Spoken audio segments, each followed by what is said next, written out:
to turn on or turn off baby sounds detection in sound notification. Samsung Galaxy Z Flip 6. Open settings, swipe down notification panel, and then tap settings icon.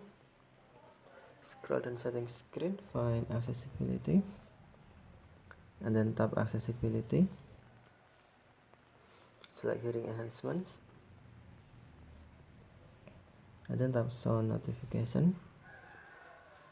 Tap open sound notifications.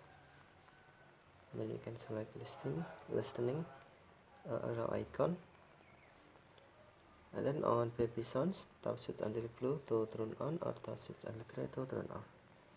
Tap switch until blue to turn on or tap switch until gray to turn off baby sounds notification. Get notified about the sound that matter to you. Okay, thanks for watching. Have a nice day.